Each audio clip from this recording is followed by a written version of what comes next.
பட்டு நீ என்ன பண்ற? என்ன பண்ற? பருப்பு புடைச்சிட்டு இருக்கிறியா?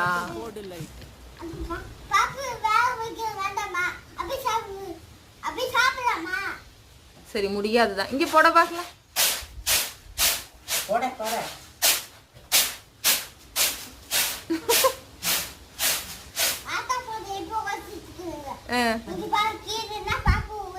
ஏமா கீழெல்லாம் பருப்பு போட்டு புடப்பியாமா?